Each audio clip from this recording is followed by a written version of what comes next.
জয়গুরু। পরম প্রেমময় পরম দয়ালের চরণে শত সহস্র কোটি প্রণাম জানাই। পরম আরাধ্যা জগজ্জননী শ্রী শ্রী বড়মার চরণে কোটি কোটি প্রণাম জানাই। বহুদিন বাদে, বেশ কয়েকদিন বাদে আজকে আবার শ্রী শ্রী ঠাকুরের বই পুস্তক পাঠ করতে বসেছি। নানান শারীরিক অসুস্থতার কারণে বেশ কয়েকদিন গ্যাপ হয়ে গেছে। তো শ্রাবণ মাসে আজকে আমার প্রথম বই পড়া। শ্রাবণ মাস সৎসঙ্গীদের কাছে অতি আনন্দের একটি মাস, কেননা শ্রাবণ মাসে পরম প্রেমময় শ্রী শ্রী ঠাকুরের লীলাসঙ্গিনী পরম আরাধ্যা জগজ্জননীর আবির্ভাব মাস। শ্রাবণ মাসেই তিনি পৃথিবীতে এসেছেন। তাই শ্রাবণ মাসে কিছু আলোচনা করলে তাকে স্মরণ মনন না করলেই নয়। আজকে শ্রাবণ মাসের প্রথম পড়ায় শ্রী শ্রী ঠাকুরের বড়মার কাছে লেখা একটি চিঠির কিছু অংশ আপনাদের শোনাচ্ছি। এটি হয়তো অনেকেই শুনেছেন, অনেকবারই শুনেছেন, আমিও অনেকবারই পাঠ করেছি, তবুও শুনতে ভালো লাগে। প্রত্যেকবারই নতুন কিছু যেন খুঁজে পাই এই সমস্ত লেখার মধ্যে। তাহলে আসুন শোনা যাক সেই চিঠি। পবিত্র চিঠি লিখছেন শ্রী শ্রী ঠাকুর শ্রী শ্রী বড়মাকে। কল্যাণী আশু, তোমার সুধা মাখা পত্রখানি পাইয়া যে কত দূর সুখী হইলাম, তাহা আর এই সামান্য পত্রে কি জানাইব। আশা করি এইরূপ বিনা প্রতিদানে পত্র লিখিয়া সুখী করিতে ভুলিবে না। সংসারে সকলই নূতন। মনে করে দেখো, কাল তুমি কেমন ছিলে, আজ আবার কেমন হইয়াছ। আমি কাল বা কেমন ছিলাম, আজ আবার কেমন হইয়াছি। আমাদের বাল্য কৈশোর কোথা দিয়া চলিয়া গিয়াছে, আমরা কিছুই ঠিক পাই নাই। সংসারে বাহিরের সকলই নিত্য নতুন, সকলই পরিবর্তনশীল।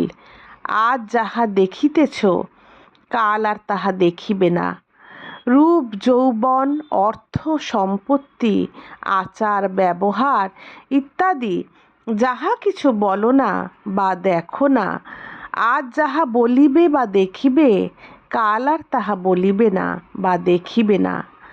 সংসার চির নূতন বা চির পরিবর্তনশীল। তবে বলো দেখি, কিসের পরিবর্তন নাই? পরিবর্তন নাই আত্মার। তুমি আমি যখন গর্ভে ছিলাম, প্রাণ বা আত্মা তখন যেমন ছিল আজও তেমনই আছে। এই আত্মাই এ বিশ্ব সংসারের প্রধান কর্মী। এই আত্মার যাহা ইচ্ছা তাহাই ঘটিয়া থাকে এবং চিরকালই ঘটিবে। এই আত্মার মিলনই বিবাহ, বিচ্ছেদই বিরহ। চির পরিবর্তনশীল মনকে যদি অপরিবর্তনীয় করিয়া চিরস্থির প্রাণের সহিত একত্রে নিরবিচ্ছিন্নভাবে মিশাইয়া রাখিয়া যদি ভালোবাসা যায়, তাহাকেই প্রকৃত ভালোবাসা বলে। এবং সেই ভালোবাসার সহিতই ধর্ম, অর্থ, কাম, মোক্ষ নিরবিচ্ছিন্নভাবে বিরাজমান থাকে। সে ভালোবাসায় কামের ঘৃণিত লালসা নেই। সেই ভালোবাসায় ক্রোধের করাল মূর্তি নাই। সেই ভালোবাসা লোভ শূন্য। সে ভালোবাসা মোহের ফাঁদে জীবকে জড়ায় না। সে ভালোবাসায় নিম্নাকর্ষণকারী মায়া নেই। সেই ভালোবাসায় কেবল ভালোবাসা, নিরবিচ্ছিন্ন ভালোবাসা। সে ভালোবাসায় বিশ্ব বিকশিত হয়। সেই ভালোবাসায় বিরহ নাই, ভেদ নাই। সেই ভালোবাসায় স্বামী স্ত্রীর প্রাণ এক হয়ে যায়।